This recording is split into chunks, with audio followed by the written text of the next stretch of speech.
भूतैरमहददिव्यं इमां पुरो विभूनिर्माय सीति यदमुषा पुरुष भोक्तिर्गुणान् षोडशात्मका सोऽहं प्रविष्ट भगवन् वंजासि मे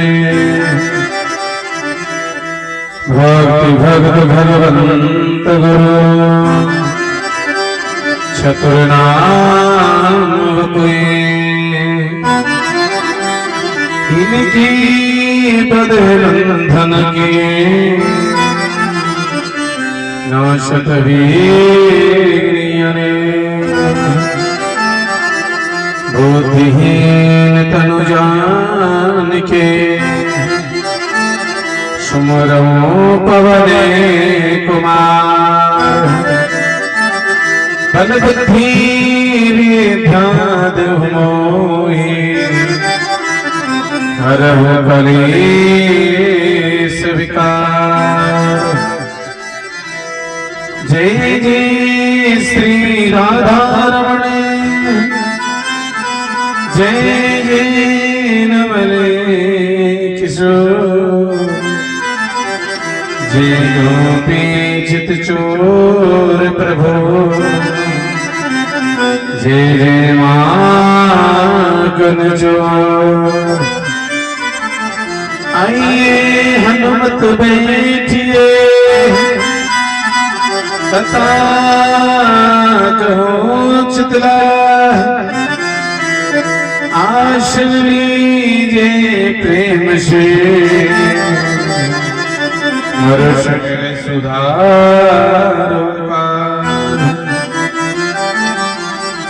भक्तवत्सल भगवान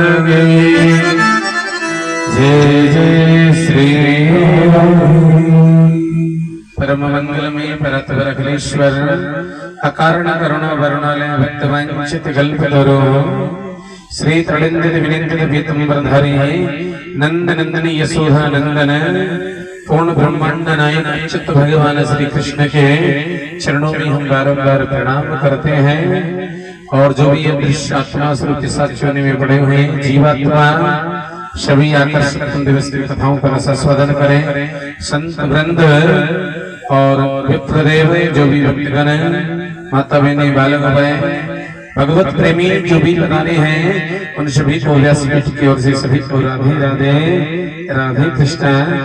आज की कथाओं में प्रवेश करने से पहले मुखवाणी को पवित्र करेंगे और हाथों से तालियों की सेवा देते हुए मेरे गोविंद को ले जाएंगे। हरि बोल बोलिए बांके हरि नाम के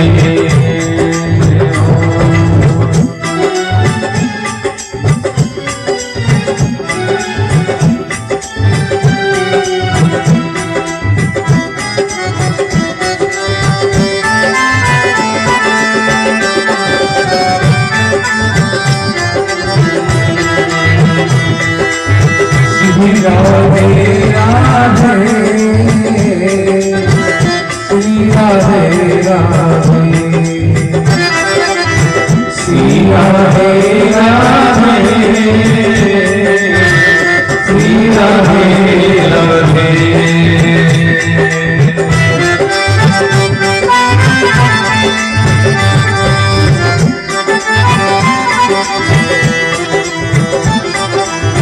श्री राधे राधे श्री राधे राधे श्री राधे राधे श्री राधे राधे जो वृंदावन जाती है जो वृंदावन जाती है बुद्धि के हो जाते हैं वृंदावन जाते हैं बुद्धि के हो जाते हैं।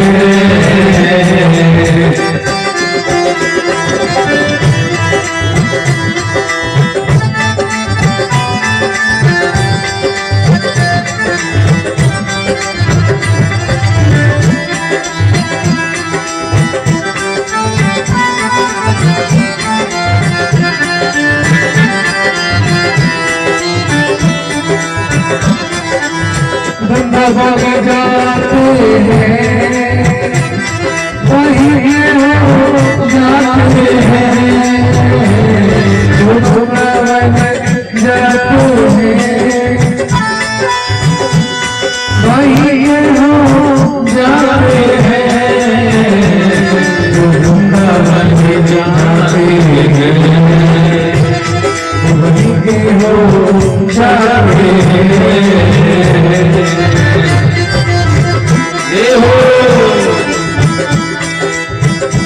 बच्ची की हरिलाल की शाम प्यारे की हरिओ किसी को देते हैं नमस्ते हरिओ राधे राधे श्याम राधे राधे राधे राधे श्याम राधे राधे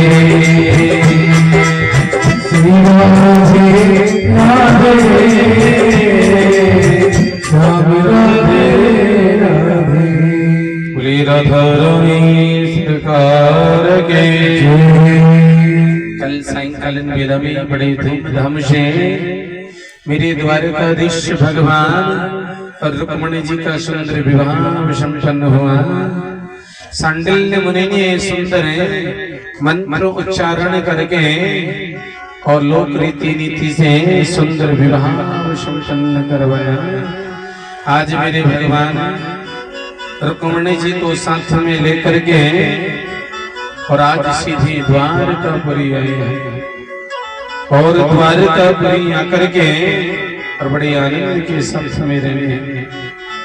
संसार में आए हैं भगवान शिव जीवों से कहते हैं कि जीव कष्ट को देखकर डरना नहीं चाहिए। भगवान के जन्म से लेकर विवाह तक कितने शत्रु हैं फिर भी भगवान सता रहे हैं। संसार में जो व्यक्ति ज्यादा उन्नति करता है उसके शत्रु ज्यादा हो जाते हैं ना। आज मेरे भगवान के शत्रुओं की कमी नहीं। दुख में तड़पो मते सुख में भूलो मते प्राणी जाए मगर नाम भूलो मते। उस श्याम सुंदर मुरली वाले को कभी भूलना नहीं चाहिए। भगवान की कृपा हुई रुक्मणी जी गर्भवती हो गई। नवम मास पूर्ण होते ही प्रसूति गृह में रुक्मणी जी ने सुंदर पुत्र को जन्म दिया है। बोलिए प्रद्युम्न जी महाराज के। प्यारे प्रद्युम्न किसे कहते हैं? प्रकाशा ध्रुमना प्रकाशा इति प्रद्युम्न।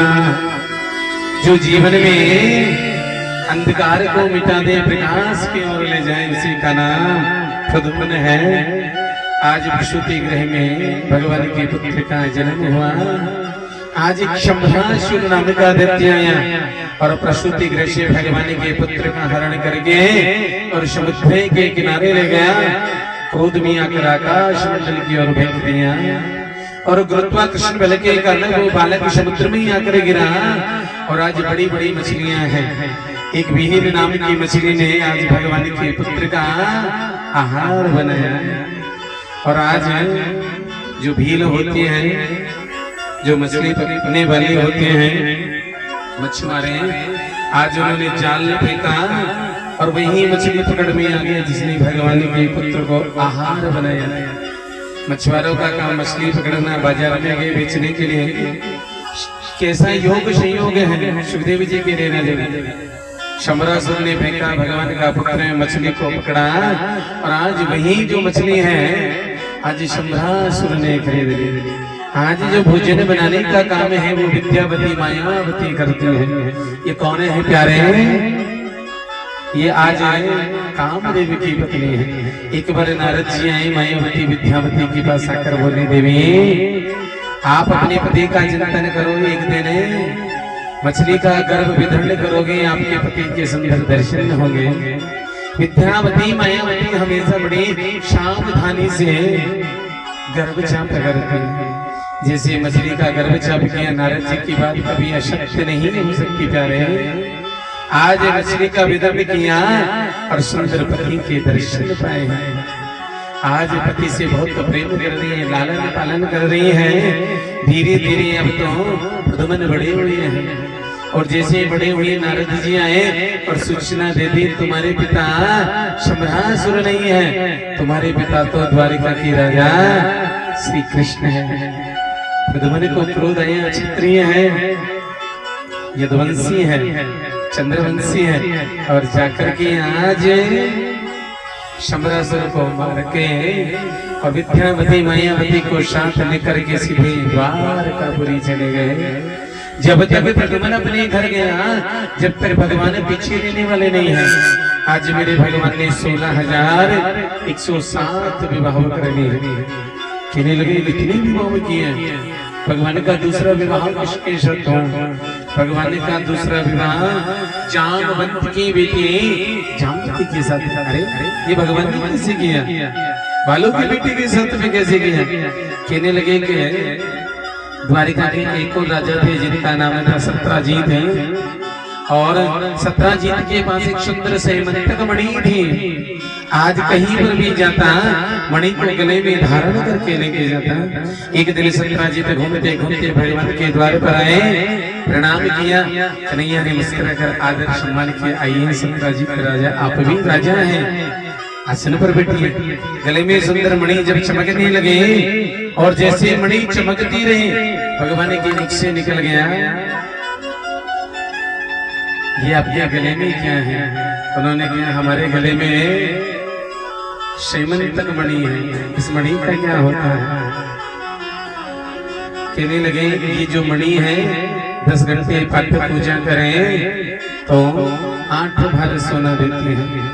8 भार का मतलब है 8 तोला नहीं, 8 किलो नहीं, 2 क्विंटल सोना रोज देती है। आज जैसे ये बात कही 2 क्विंटल सोना रोज देती है।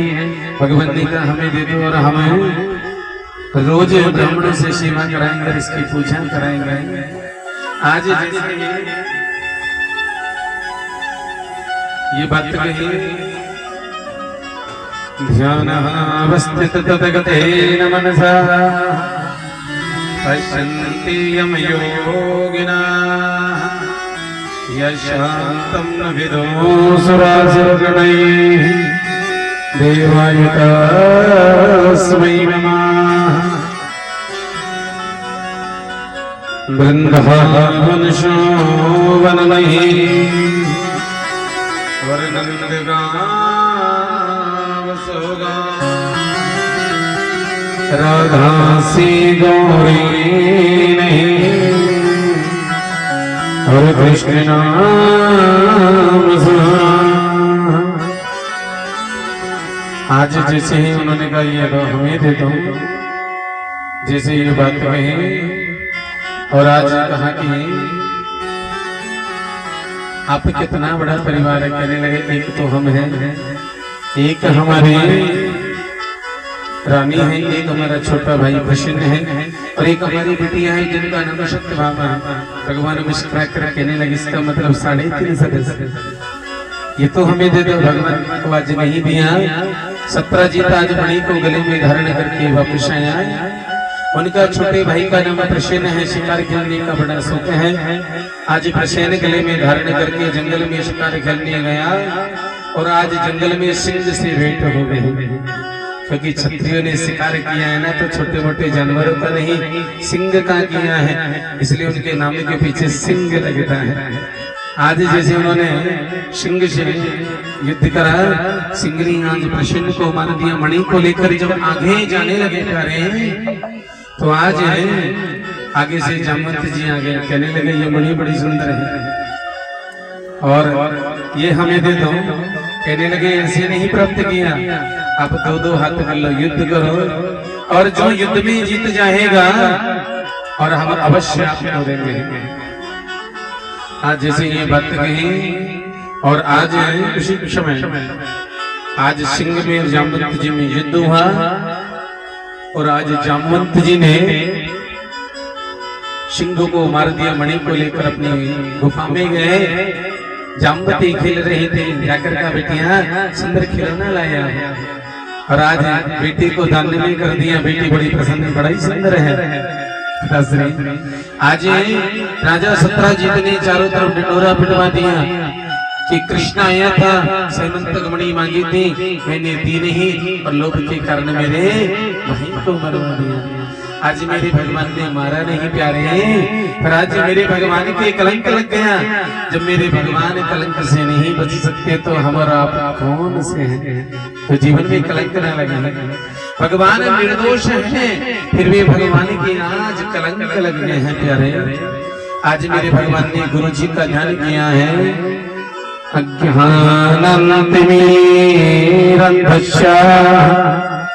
ज्ञानांजनय शलाकया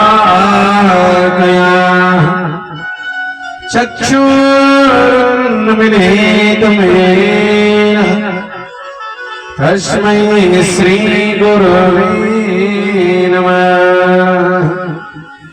आज गुरु जी का ध्यान किया। गुरु जी आए, कहने लगे आज कैसी याद किया? कहने लगे गुरु जी पहले तो ये देखो कि मेरे कलंक क्यों लगा है, और दूसरा ये देख रहा है कि कलंक लग गया तो अब ये सांप कैसे होगा। गुरु जी ने ध्यान किया और कहने लगे हे कन्हैया, हे कृष्ण, हे द्वारिकाधीश, आपके कलंक लगने का कारण है अपने भादों के महीने में चौथ का चंद्रमा देख लिया। गुरु जी मैं जानता नहीं था, गलती हो गई। अब तो ये देखो ये मिटेगा कैसे? कहने लगे मिटने का एक ही कारण है, गांव के 5 प्रतिष्ठित लोगों को साथ में ले जाना और जैसे यहाँ पर लेकर जाओ तो आप वहां जाकर के प्रत्यक्ष को प्रमाण की जरूरत नहीं है। आज मेरे कन्हैया गांव के 5 प्रतिष्ठित राजा सत्राजित शमशान में गए। जंगल में जाकर देखा तो उनका भाई पसीने मरा पड़ा, आग बबूला, देखो मार दिया। अरे शांति बनाए रखो, देखो तो सही पदचिन्ह किसके हैं। पदचिन्ह देखे तो वहाँ शेर के थे, अब तो आगे गए तो शेर भी मरा हुआ पड़ा। अरे शेर को किसने मार दिया? कहने लगे पदचिन्ह देखो तो भालू के थे। पदचिन्हों के सहारे सारे आज मेरे भगवान जामवंत की गुफा में जाकर ललकारा और जाकर देखा तो बिटिया से मणि। कहने लगे देखो मणि का है, मारा किसने, नाम किसका लगाया है। आज भगवान ने जामवंत जी को ललकारा, जामवंत जी है। कहने लगे मणि वापिस दो, कलंक लगा हुआ है हमारे। कहने लगे ऐसे नहीं लाए, युद्ध करके लाए हैं, पहले युद्ध कर लो और जो जीतेगा वो रख लेगा। आज मेरे भगवान जामवंत जी में गदा युद्ध हुआ, इतना सुंदर भीषण गदा युद्ध हुआ।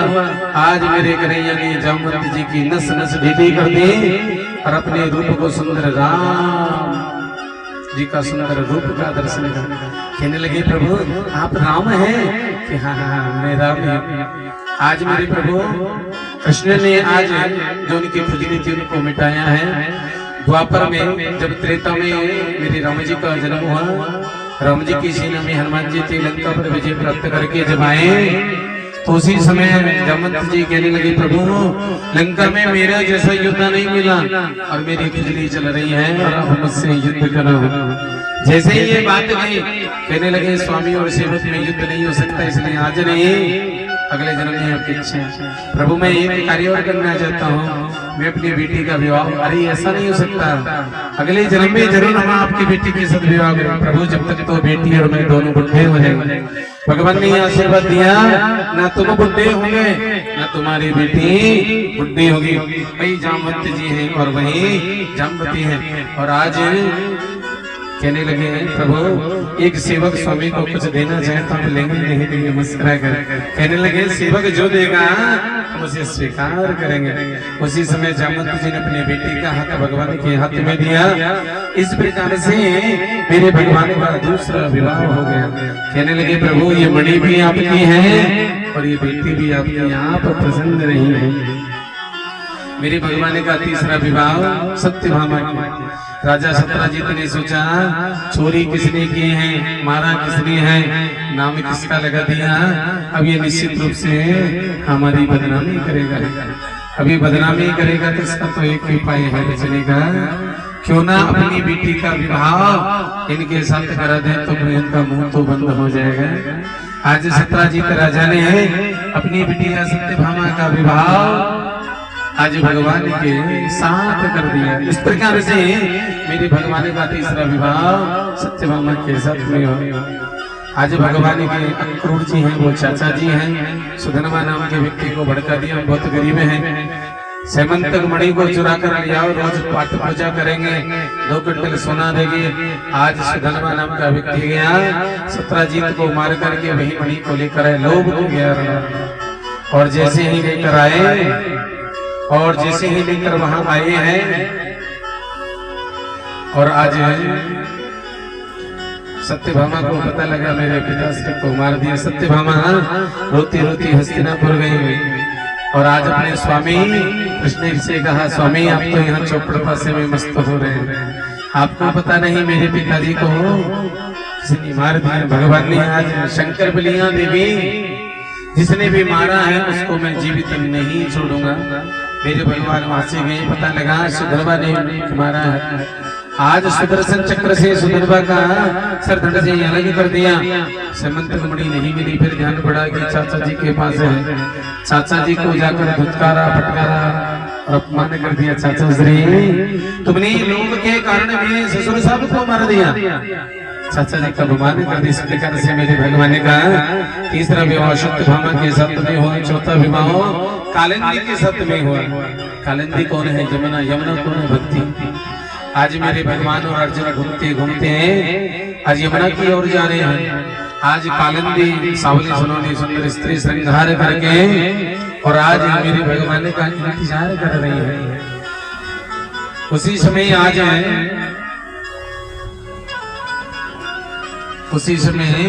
आज अर्जुन ने आकर पूछा, देवी तुम कौन है?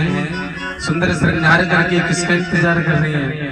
कि मैं केवल इंतजार कर रहे हूँ उस कृष्ण का, मैं उनका वर्णन करना चाहती हूँ, मैंने पति रूप में मारे। कहने लगी यही तो कृष्ण है। उसी समय यमुना ने कालिंदी ने भगवान के गले में वरमाला डाल दी। इस प्रकार से मेरे भगवान का चौथा विवाह कालिंदी के साथ में हुआ। भगवान का पांचवा विवाह विंद और अरविंद नाम के 2 भाई थे और उनकी लाडली एक बहन थी जिनका नाम था मित्रवृंदा। दोनों भाइयों ने विवाह निश्चित कर दिया और स्वयंवर दिखावा कर दिया। एक राजकुमार से कहा, हमारी बहन तुम्हारे साथ विवाह करेगी, स्वयंवर दिखावा है। और घोषणा कर दी, हमारी बहन जितने भी राजकुमार आएंगे उनका दर्शन करेंगे, जो पसंद आएगा उन्हीं के गले में वरमाला डालकर। भगवान ने सोचा इसमें तो कुछ नहीं करना पड़ेगा, जाकर बैठना है। भगवान भी जाकर सिंहासन पर बैठ गए हैं। अब तो मित्रविंदा है, सुंदर है, वरमाला लेकर आ रही है। जैसे भगवान ने मित्रविंदा को देखा, मित्रविंदा ने भगवान को, दोनों के नेत्र लड़े। आज मित्रविंदा देखती रह गई, सुध बुध बोल गई और भगवान के गले में वरमाला डाल दी। इस प्रकार से मेरे भगवान का पांचवा विवाह मित्रविंदा के साथ में हुआ। और भगवान का छठा विवाह नग्नजीत नाम के राजा थे और उनकी बिटिया का नाम नग्नजीत था। उनके साथ वृषभ थे और मन में संकल्प लिया कि जो इन सातों बैलों को एक वर्ण से नाथ देगा हम उनके साथ बेटी का विवाह करेंगे। उसी क्षण आज कि भगवान जा रहे थे, एक वर्ण से सातों बैलों को नाथ दिया। नग्नजीत नाम के राजा ने अपनी बिटिया का विवाह आज भगवान के साथ में कर दिया। भगवान का छठा विवाह नग्नजीत के साथ में हुआ। भगवान का सातवां विवाह एक राजेंद्र देवी थी, बड़ी वो पराक्रमी थी, राज्य को चमकती थी, पति नहीं थे और उनकी पुत्री का नाम था भद्रा। भगवान को पुत्र रूप में चाहती थी परंतु भगवान पुत्र रूप में नहीं आए। मन में सोचा कि पुत्र रूप में जन्म नहीं लिया तो बेटी का विवाह उस श्याम सुंदर के साथ करूंगा तो दामाद भी पुत्र के समान होता है। तेरे जो अपने द्वारा उत्पन्न किया होता है वो पाप का बेटा बेटी होता है और बेटी देकर जो बेटा लेते हैं जिसको दामाद बोलते हैं वो धर्म का बेटा होता है। अपनी बेटी पाप की होती है, बहू होती है, वो धर्म की बेटी होती है प्यारे। और आज भद्रा का विवाह कर दिया और आज मेरे भगवान का सातवां विवाह भद्रा के साथ में हुआ। भगवान का 8वां विवाह मध्य देश के राजा है और उनकी बिटिया का नाम लक्ष्मणा है। और आज राजा ने अपनी बिटिया लक्ष्मणा का विवाह मेरे भगवान के साथ में कर दिया। इस प्रकार से मेरे भगवान ने 8 विवाह। राजा बच्चित कहने लगे अभी तो 8 विवाह हुए हैं, 16,000 सौ किसके साथ में हुए हैं। कहने लगे 16,000 सौ है। ये राजकुमारियों को एक भौमासुर नाम का दैत्य था और जहाँ पर भी राजकुमारी दिखाई देती है चुरा कर लाता, युद्ध करके लाता, कैसे भी ला करके अपने कारागृह में डाल देता, बंदी गृह में। और 16,000 सौ राजकुमारियां हो गई। मन में विचार किया 20,000 राजकुमारी हो जाएंगे तो एक मंडप में विवाह करूंगा। जहाँ कहीं घूमने का काम होता था तो सत्यभामा साथ जाते। एक दिन सत्यभामा कहने लगे स्वामी आज घूमने के लिए, भगवान ने कहा तुम्हारी इच्छा के लिए जरूर चलूंगा। आज सत्यभामा के साथ में भगवान गए भौमासुर के महलों की ओर गए। आज सत्यभामा कहने लगे स्वामी ये वही महल है ना जिसमें भौमासुर नामक का, हाँ वही है। ये वही है ना जिसने माता अदिति के कुंडल चुरा रखे, हाँ वही है। ये वही है ना जिसने वरुण देवता का छत्र चुरा, हाँ वही है। ये वही है जिसने 16,000 सौ राजकुमारियों का जीवन नरक कर रखा, हाँ वही है। स्वामी आज इनका उद्धार कर दो, सबको अपने अपने चाहे छत्र हो चाहे कुंडल हो सबको अपना अपना लौटा। आज मेरे भगवान को तो उद्धार करना था पर बहाना चाहिए। आज सत्यभामा का कहना माना प्रसन्नता के लिए भौमासुर को ललकारा। भौमासुर कहने लगे वरुण देवता का छत्र दो, माता दीदी के कुंडल दो, 16,000 सौ राजकुमारियों को बंदी गृह से मुक्त कर दो। कहने लगे जो भी प्राप्त किया है युद्ध से किया है, युद्ध कर लो। आज भौमासुर मेरे भगवान में गदा युद्ध हुआ, मेरे भगवान ने भौमासुर को मार दिया। और आज वरुण देवता का छत्र पुनः दिया है, माता अदिति के कुंडल पुनः दिए हैं और आज वरुण देवता का छत्र पुनः दिया है। 16,000 सौ राजकुमारियों से कहा कि आप अपने महलों को जाओ। कहने लगे प्रभु पहली बात तो हम जाएंगे तो हमारे माता पिता हमको नहीं अपनाएंगे और जब माता पिता नहीं अपनाएंगे तो कोई राजकुमार हमसे विवाह नहीं करेगा तो फिर हम गलत रास्ते पर निकल जाएंगे और जब हम गलत रास्ते पर निकल जाएंगे तो हमारा जीवन नरक हो जाएगा। भगवान ने कहा मैं स्त्री के रूप में तो बना लूंगा, रानी तो बनाऊंगा, पर मैं आपके साथ में सहवास कदापि नहीं करूंगा। केवल आप मेरे चरणों की सेवा करना, मेरा ध्यान करना, रानी के रूप में नहीं, केवल मैं आपको शिवा के रूप में रखूंगा। आज उन्होंने स्वीकार किया। भगवान ने एक सुंदर मंडप की 16,000 सौ राजकुमारियों के साथ में सुंदर विवाह कर लिए। इस प्रकार से मेरे भगवान के 16,108 विवाह हुए। राजा परीक्षित ने दिया कि भगवान की रानी पटरानी जो भी बनी है ये साधारण नहीं हो सकती। कौन है प्रभु ये बताओ। कहने लगे 4 वेद हैं, 4 वेदों में 3 कांड है, 1 लाख मंत्र है, 16,000 जो उपासना कांड के मंत्र हैं आज वो सब रानी बनकर आई है। 100 प्रकार के उपनिषद हैं आज वो रानी बनी है और 8 प्रकार की प्रकृति है, भूमि जल पृथ्वी वायु और आकाश मन बुद्धि अहंकार। 8 प्रकार की प्रकृति है वो पटरानी बनी है। 16,000 वेद के मंत्र 100 उपनिषद हैं वो भगवान की रानी बनी है। उपासमी व्यसनमाः या ये उपासना। परमात्मा के समीप जो चला जाता है उसी का नाम तो उपासना है। 16,000 वेद के मंत्र आज भगवान की शरण में है और 100 प्रकार के उपनिषद आज भगवान की शरण में है। भूमि वायु कमलान बुद्धि अहंकार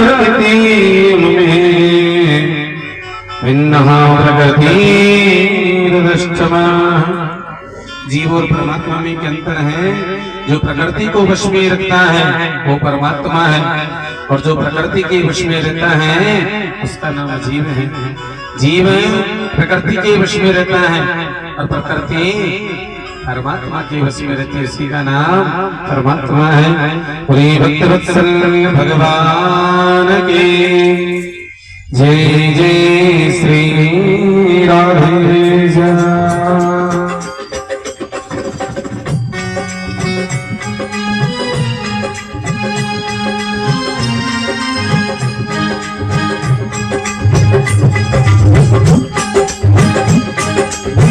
पापी मन कर ले भजन, ओ पापी मन कर ले भजन। बात में प्यारी पछताएगा जब मेरे पंछी निकल जाएगा, मेरे पंछी निकल जाएगा। पापी मन कर ले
भजन, ओ पापी मन कर ले भजन।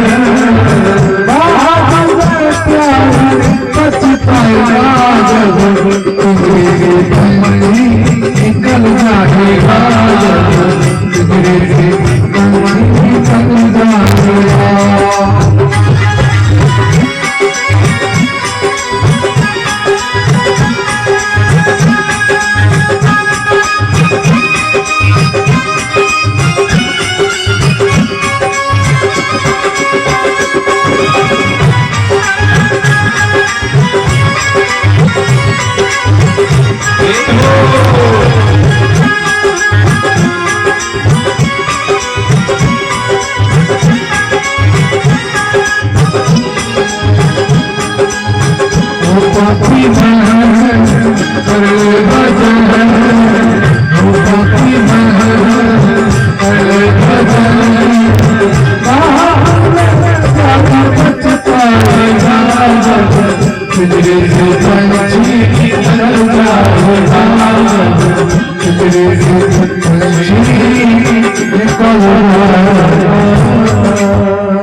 बोली भक्तवत्सल भगवान के।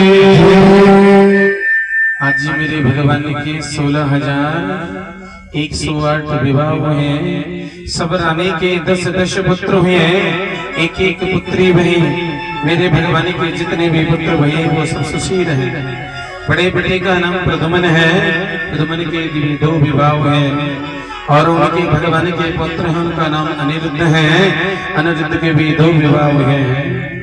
आज भगवान श्री कृष्ण का परिवार बहुत बड़ा है, फिर भी सारा परिवार हमेशा प्रसन्न रहता है। जब जिस परिवार का मालिक प्रसन्न हो तो परिवार तो अपने आप प्रसन्न होगा, और जब मालिक प्रसन्न नहीं हो, स्वामी प्रसन्न नहीं हो, तो परिवार में फिर कोई प्रसन्न रहने वाला नहीं है। आज मेरे भगवान ने सोचा, मैंने सबको रूठते देखा है। सबसे ज्यादा सत्य भावना रूठती है, नखरे ज्यादा दिखाती है, पर सेवा कम करती है, प्रेम दिखाती है, पर प्रेम भी। आज रुक्मणी जी चरणों की सेवा, रुक्मणी जी कभी हंसी मजाक नहीं करती, भगवान केवल सेवा में तत्पर रहती, क्यों जानती है पति ही परमेश्वर है, पति की सेवा करना मेरा धर्म है। और साक्षात जो लक्ष्मी होती हैं वो अपने पति से बहुत प्रसन्न रहती है, चरणों की दासी बनकर रहती है। भगवान नारायण की चरण में कौन रहती है? लक्ष्मी, हमेशा सेवा में। इसलिए माता बहनों, हमेशा पति की सेवा करना है एक सुंदर नारी, एक स्त्री का धर्म होता है। रुक्मणी जी सुंदर चरण सेवा कर रही थी, आज भगवान ने बना मुखमंडल उदास कर लिया। रुक्मणी जी की दृष्टि भगवान की ओर गई, मुस्कुरा करके, स्वामी ऐसा मुखमंडल मैंने आज तक नहीं देखा, क्या बात है? परिवार में कोई चिंता की विषय है? परिवार में कोई रानी कहना नहीं मान रही, परिवार में बेटा कहना नहीं मान रहे, पोता नहीं मान रहा, राज्य में कोई दुखी है? भगवान ने कुछ नहीं बोले, मौन है।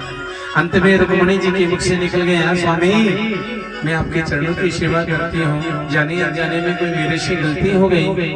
भगवान को बस इतना सा चाहिए, इतना कहते हैं। आज भगवान तर्क देने लगे हैं, कहने लगे, देवी तुम गलती पर गलती करती हो, फिर भी पूछ रही क्या गलती होगी?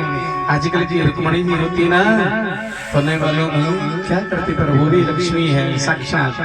चरणों में हाथ जोड़ करके, स्वामी मैं एक सामान्य स्त्री हूँ, जाने अनजाने में गलती हो गई तो आप ही तो मुझे ज्ञान दो, क्या गलती हो गई?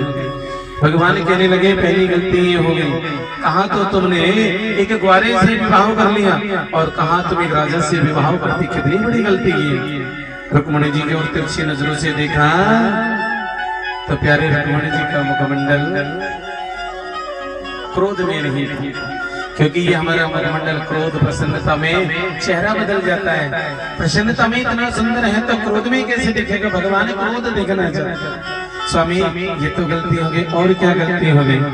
आज कहा दूसरी गलती ये हो गई कि मैं तो इतना डरपोक हूँ, मेरा जन्म तो मथुरा की जेल में हुआ, वहां से डर के मारे भगा तो गोकुल पहुंच गया, गोकुल से भगा तो वृंदावन पहुंच गया, और वृंदावन से डर लगा तो मैं मथुरा पहुंच गया, और मथुरा से फिर डर लगा तो मैं समुद्र में कूद कर द्वारिका का निर्माण कर, इतना डरपोक। और यहाँ पर भी कोई शत्रु आक्रमण कर देगा तो यहाँ से भी छोड़ के भाग जाऊंगा, और अपने विवाह कर लिया।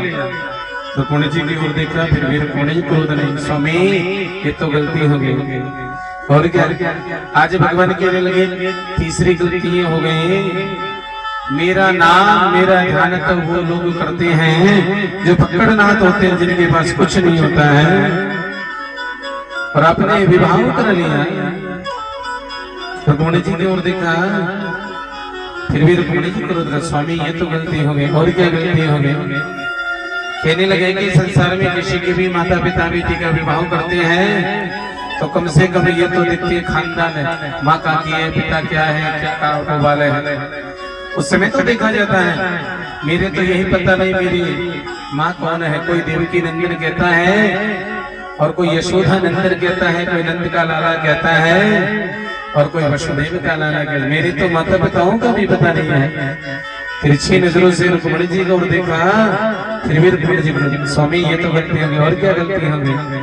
स्वामी एक और गलती हो गई। भगवान कह रहे हैं रुक्मणी जी क्या हो गया? रुक्मणी जी ने कहा कि क्या? अरे ये तो गलती हो गई, मैं तो रंग का काला काला उठाऊं, तुम रंग में गोर वर्ण हो, तुमको लज्जा नहीं आती है, शर्म नहीं आती है? मेरा स्वरूप कैसा, तुम्हारा स्वरूप कैसा? आज रुक्मणी जी की और देखा, फिर भी रुक्मणी जी को क्रोध नहीं आया। भगवान ने सोचा जितने तर्कस में तीर्थ एक एक सब खाली होते हैं, अब तो केवल एक बचा है, मैं क्रोध कब देख पाऊंगा? मन में सोचा ऐसा शब्द बाण बाणों की रुक्मणी जी को क्रोध आ जाए। स्वामी और क्या गलती हो गई मेरी? बार बार नतमस्तक होकर पूछी नहीं है।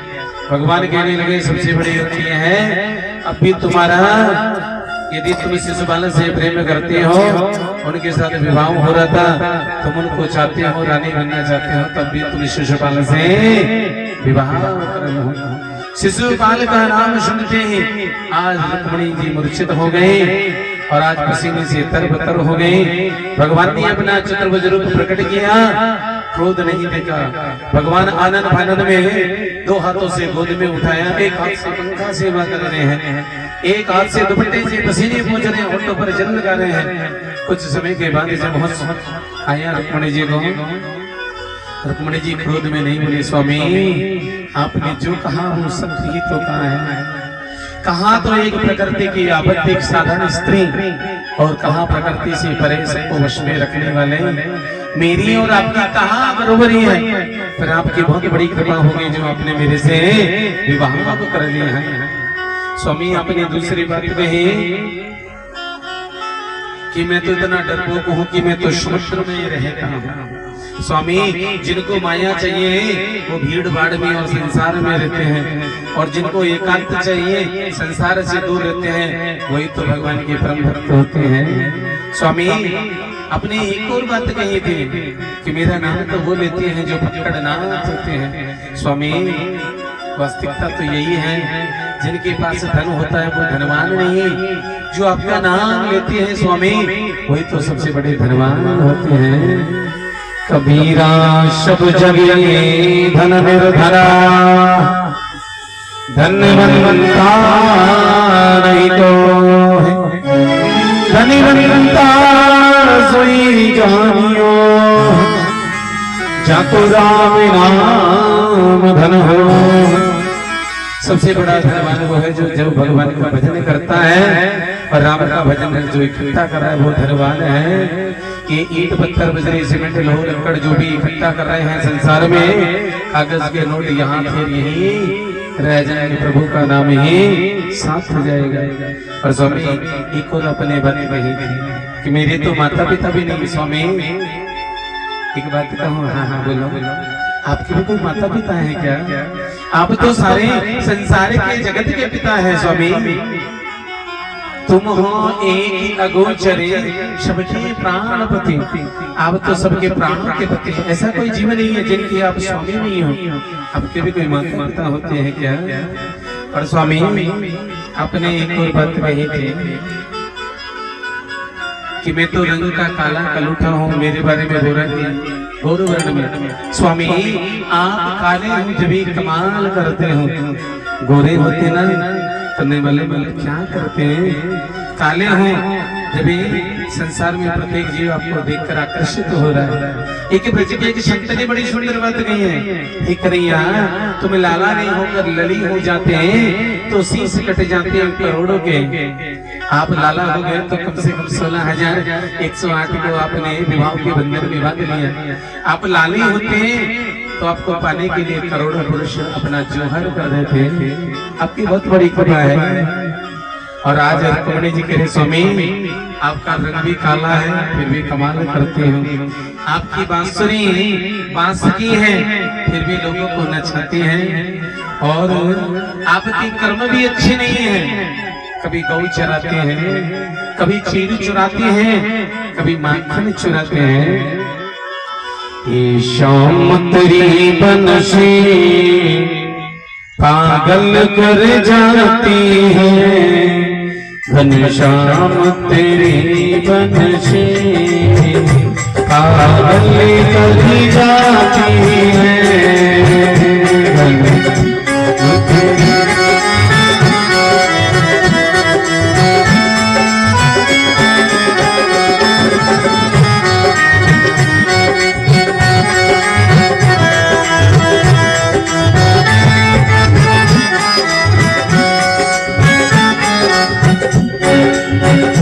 मुस्कान तेरी मीठी, मुस्कान तेरी मीठी पागल करी जाती है।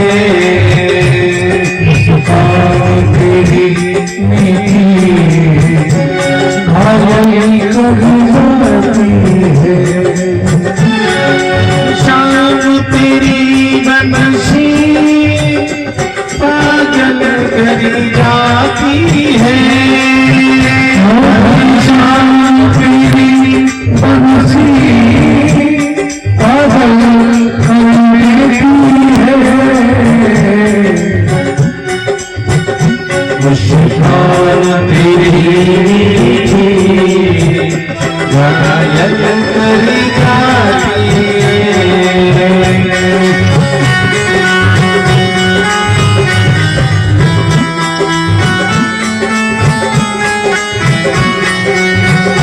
सूरी की होती तो क्या करती बनशी।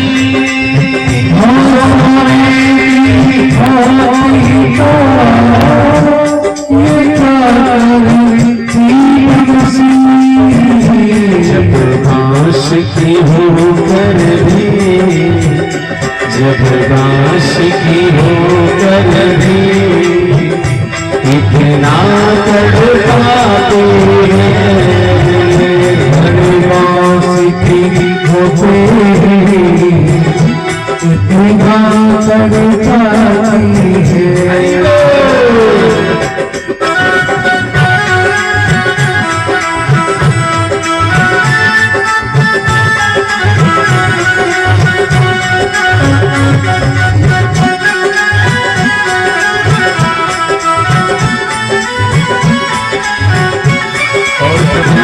आपकी जो बांसुरी है ना बड़ी करामत है। सोते हुए जितने प्राणी हैं, जीव है, जंतु है, सबको जगाती है और रोतों को हंसा देती है। कितना शांत काम करती है। सोतो को जगाती हो, रोतों को हंसाती हो।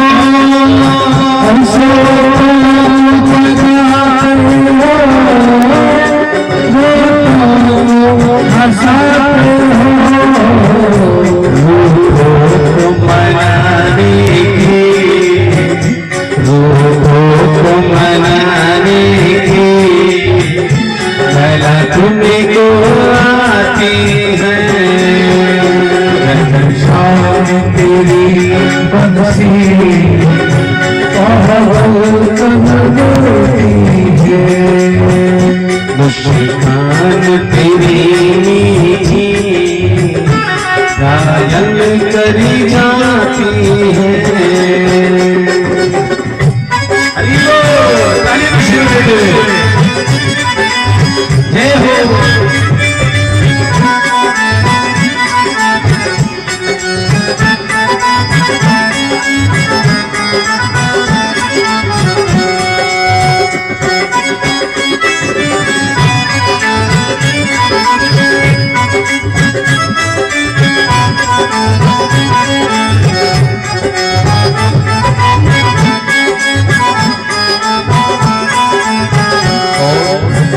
बड़ी बड़ी मुस्कुरा करके रे स्वामी एक बात कम बुरा नहीं है।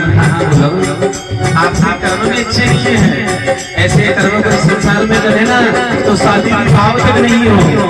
कि मैंने क्या कर दिया, रुक्मणी जी गिना रही है। कभी माखन चुराती हो, कभी चीनी चुराती हो, कभी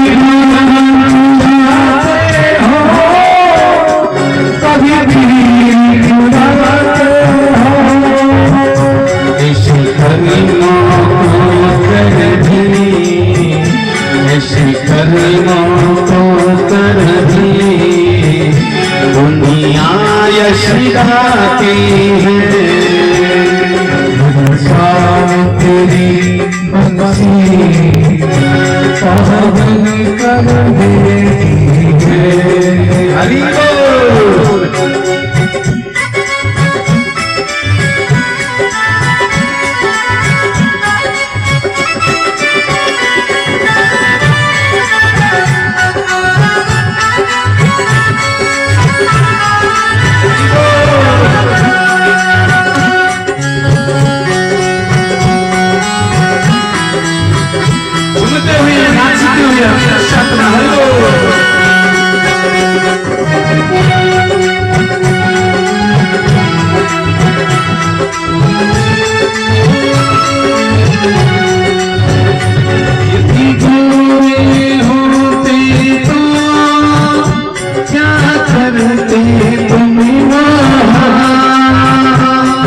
घनश्याम तेरी बंसी पागल कर जाती है।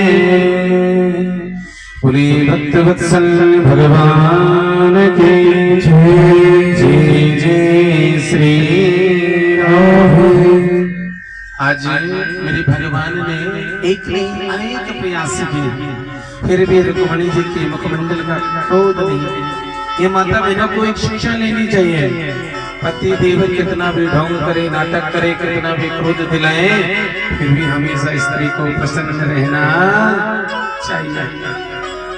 और जो स्त्री घर में प्रसन्न रहती है उसका पूरा परिवार हमेशा प्रसन्न रहता है। कहती है ना, यत्र नार्यः तो पूजन्ते रमन्ते तत्र देवताः।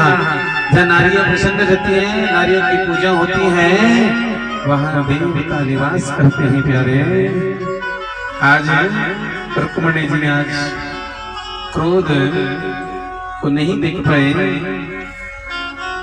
सत्यं भवादयं गुणे पुरोक्रमान्ताः सीते समुद्र उपलब्ध मात्रियात्मा नित्यं कदिन्द्रियं गुणे कृतविक्रियस्तव त्वयि शिवं प्रकृतपदं विदुतमोऽयं महा।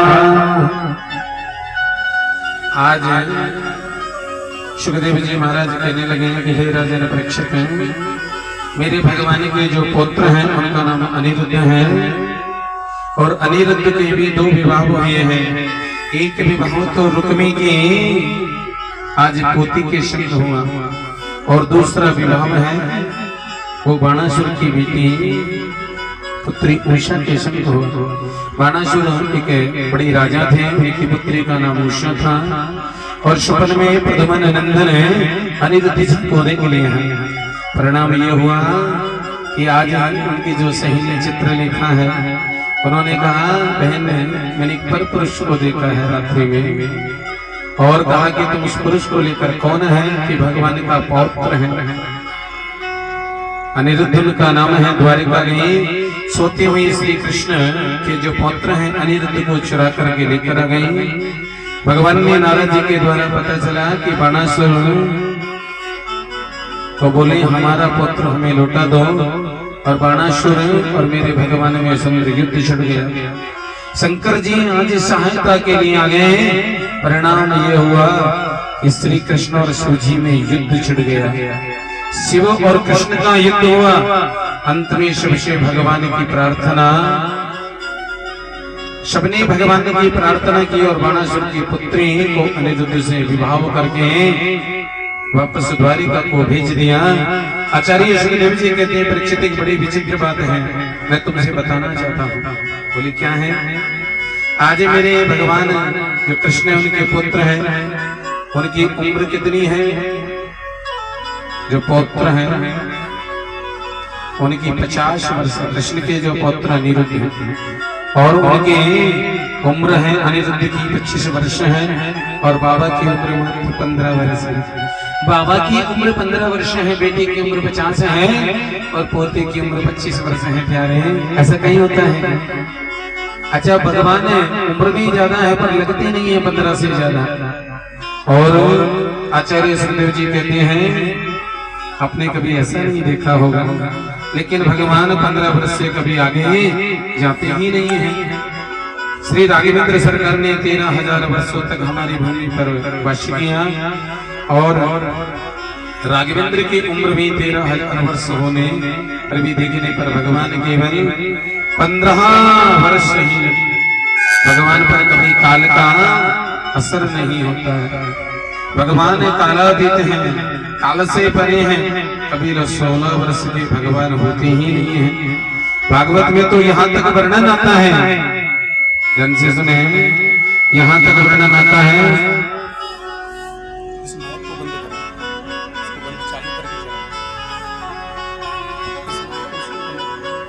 इतना वर्णन आता है कि भगवान जो कृष्ण है, किसी का फायदा उठाने के लिए एक पौंड्रक नाम का एक राजा जो काशी नरेश से सारी दुनिया कृष्ण में भगवान की भक्ति को मानती है। काशी नरेश बोले ज्यादा जानकारी तो मुझे भी नहीं, लेकिन सुना है कृष्ण में कभी 4 हाथ हो जाते हैं, कभी सुंदर रथ हो जाता है, कभी गरुड़ पर सवार। पौंडर बोला यदि मेरे भी 4 हाथ हो जाए तो लोग मुझे भी भगवान। काशी नरेश कहने लगे देखो तुम भी बेरोजगार में भी एक काम करते हैं, तू भगवान बन जा, मैं पुजारी बन जाऊं, प्रचार मैं करूंगा, तू भगवान बन जाना, और जो भी चढ़ावा आएगा आधा तेरा आधा मेरा। कहने लगे मेरा तो रंग घोर वर्ण में है, अरे कस्तूरी का लेप कर ले और तेरा भी रंग श्याम वर्ण हो जाएगा, तू भी श्यामला दिखे। फिर कहने लगे उसका नाम तो वासुदेव है, मेरा नाम तो पौंड्रक है।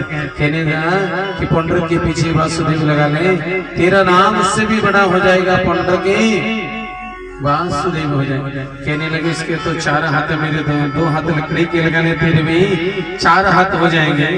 फिर कहने लगे उनके पास सुदर्शन चक्र है, मेरे पास एक सुंदर सुदर्शन चक्र लगाओ, लाइट फिटिंग करो, बटन दबाओ, चक्र घूमने लगेगा। दिमाग में बैठ गया कि हम ढोंग करेंगे तो पैसा तो खूब, ढोंग से पैसा कमाया जा सकता है, लोगों को लूटा जा सकता है, अत्याचार किया जा सकता है, अंत बहुत बुरा होता है। ये पौंड्रक की कथा में आ रहा है। आज पौंड्रक तो भगवान बन गए, काशी नरेश है पुजारी बन गए, चारों तरफ प्रचार किया। इतनी दूरी क्यों जाते हो, यहाँ तो पौंड्रक वासुदेव भगवान है। लोगों ने सोचा उस वासुदेव को देख रहे, नई चीज होती है लोग देखने के लिए भागते हैं, यही तो ढंग है। लोगों की भीड़ इतनी आने लगी कि आज पौंड्रक की सुंदर जय जयकार हो रहे, पौंड्रक भगवान, पौंड्रक भगवान, सब जयकारे लगा रहे, बोले पौंड्रक भगवान की, पौंड्रक वासुदेव की। आरती हो रही है, लोग अंधे होकर आरती गा रहे हैं। जी पौंड्रकी वासुदेवा, स्वामी जी पौंड्रकी वासुदेवा, भक्ति जननी के प्रभु जी, भक्ति जननी के प्रभु जी, प्राण के लेवा, ओम जी पौंड्रकी वासुदेवा। लोग अंधे हो रहे हैं और स्पष्ट कह रहे हैं जो हमारी आरती करेगा, भक्ति करेगा, हम उनके प्राणों का, और भगवान की आरती करते हैं जय जगदीश हरे। कोई भगवान की आरती करता है, भगवान का दास बन जाता है, तो भगवान सबके दुखों का हरण करते हैं, और जब ढोंग होता है वहां सबके प्राणों का हरण हो रहा है, फिर भी लोग अंधे होकर यही तो ढोंग है। भीड़ आने लगी, चढ़ावा आने लगा। काशी नरेश कहने लगा देखो बाजार में एक ही वस्तु की 2 दुकान हो जाए ना तो ग्राहक बढ़ते जाते हैं, तो क्या करें। अरे कि वो तो बड़ा डरपोक है, कभी कहाँ भागता है, कभी कहाँ भागता है प्राण। और देखो एक धमकी भरा पत्र लिख देंगे, वो छोड़कर भाग जाएगा, दुकान हमारी रह जाएगी, खूब कमाएंगे, खूब खाएंगे, खूब लूटेंगे। पौंड्रक ने कहा कहीं ऐसा नहीं हो, और जहाँ संशय हो जाता है वहाँ कभी काम पूरा नहीं होता है। और आज ऐसे ही कहा कि देखो आप जो कह रहे हैं ऐसा नहीं, कहने लगे तो क्या करें कि धमकी भरा। देखो जो भी काम धंधा करते हैं तो रिस्क तो जरूरी है, या तो या पार या ये पार हो जाएगा। क्यों, हमारे तो दोनों हाथों में लड्डू है, यदि वो भगवान हुआ तो हमारा उद्धार होगा, और नकली भगवान होगा तो हम उसको मार देंगे, दुकान हमारी चलेगी। हाथों से मर गया तो उद्धार, हमने मार दिया तो हमको खूब आनंद मिलेगा। अब तो हम काशी नरेश और पौंड्रक में बैठकर सुंदर धुन की